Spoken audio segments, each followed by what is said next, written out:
G'day guys, it's Sean Savage here from Streaker Marine. We get to test some pretty cool boats, but this one is one of my favorites. It's the Quintrex 460 Renegade, and most popular for us is the side console. They do make them in a center and a tiller, but this is what we sell most of. They're a plate-sided hull. They got the famous blade hull. Their stability is incredible. You can be anywhere in this boat and it hardly moves. So I can go from the front casting platform all the way to the back corner, and it really doesn't do a lot. It's a little bit choppy today. We're gonna give it a good run, get it up on the plane, go through the rev ranges, check out some of the storage and everything, and show you this is why one of Australia's most popular boats. Okay, so we'll start off with the driving position. We've got an Elite FS7, which is a Lowrance fish finder and GPS there. We've got a nice little windshield that we can comfortably see over. It's got a rail here that we can hang on to or mount things off. We want to put a little light bar or whatever we want to do. Yamaha control box. It's nice anti-feedback steering. You can upgrade to hydraulic, which would be great, but the current steering that's standard in the boat is quite good. Twin Yamaha gauges, a nice little shelf down here, and plenty of room for our feet as well. As we work backwards, we've got our battery box, which has its own isolation switch, a water separator at the back there for our fuel, and then we have our live bait tank at the back here as well. So once we open this up, put this guy in here, there'll be a switch on the dash somewhere. Here we go. And you'll see that'll start the fire up now. Now, as I work my way forward, we're going to work our way into the storage compartments of the boat. It's designed, and most people will have an electric motor on it. The battery for the electric motor has its own rotor motor bin in here. And then we have one center, two sides, with plenty of storage in this front casting platform here. It's nice and deep. Plenty of room. I've got a couple of fenders and a safety gear bag in there at the moment. But there are your three hatches that get in there, and then one forward hatch as well. So if you want to put your tackle or whatever you want in there, nice carpeted lined floor in there. This is a seat position for a front casting seat.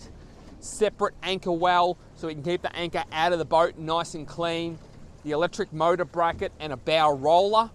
And then when we walk up here, up to the front here and look backwards, you'll see the ample amount of room that we'll look at in a moment. Side pockets and all the gear. So sort of boat you can be in all day. You can have multiple people on board. There's plenty of room for everybody. Big wide side decks that we can sit down onto. Big internal freeboard. And you really feel like you're starting to get into a bigger boat. So what we'll do now is we'll go through some rev ranges with the motor.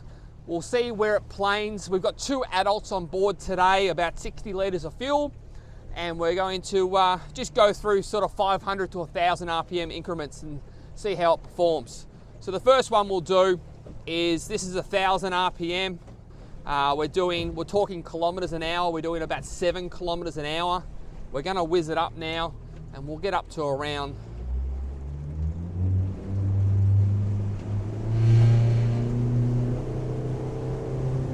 So with two adults at the back there, we get a bit of bow lift. We can fix that two ways. One would be through like a perma trim of some description, or the other way is just to put some weight forward, you know, so that's simple enough. We're gonna go through our rev ranges now, so 3,000 RPM will be our first one. We're doing that right now. We're doing 25 kilometers an hour, which is on this screen up here. 3.5. Boat's quite happy there. 3.5, we're doing 25, 26 kilometers an hour. Conditions wise, it's probably maybe a quarter off a meter, and we've got a following-ish sea at the moment. We're going up to 4,000 RPM, starting to get through some chop. 35 kilometers an hour. We'll whiz her up to 4.5. There we are at 4.5. We're starting to get going now, and we're doing 45 kilometers an hour. Again, considering the weather that we're in, we are sort of getting through it a little bit, but we don't have anything to hide, so we're going to turn the boat directly into the chop now. Cameraman's got to hang on. There we go. So we're dead into the chop now.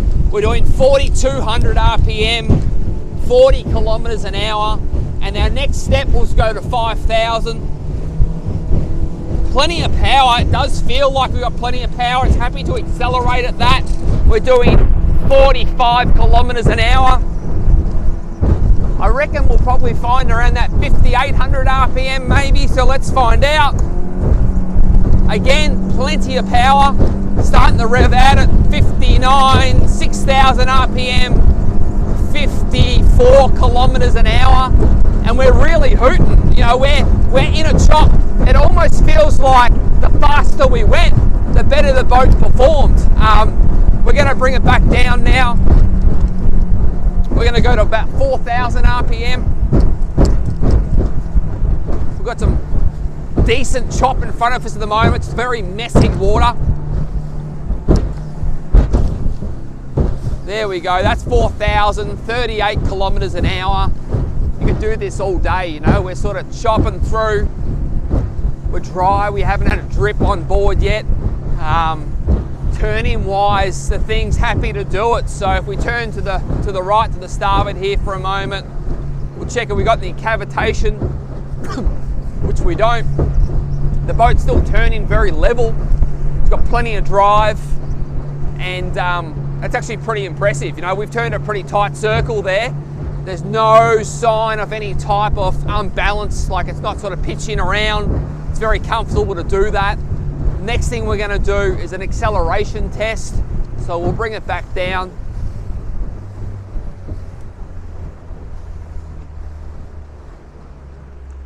Trim our motor down, and we'll go from 1,000 RPM up to about 5.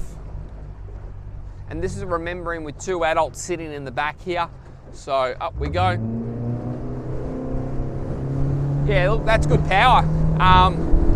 That's straight to 5,000 RPM, 44 kilometers an hour, and it did that with ease. So one thing that I have noticed in this one is it does like a little bit of throttle to plane. Don't baby it if you're going to get it up on the plane. Just use a little bit of throttle and it gets up very, very flat.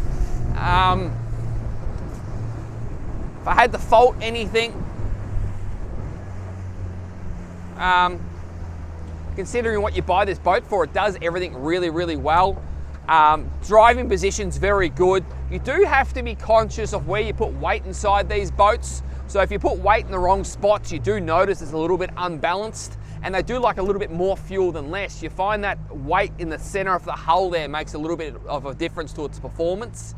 But it's one of those boats you can really trick out. You can hit it up with heaps of options like anchor winches and Ming coders and lights and all sorts of things, and really change your boating around from inshore, coastal, and whatever you want to do. So if you'd like to know any more about the Quintrex range, especially the Renegades, we'd love to help. We're down at Melbourne called Streaker Marine, and if you have any questions, please do sing out. Thanks for watching.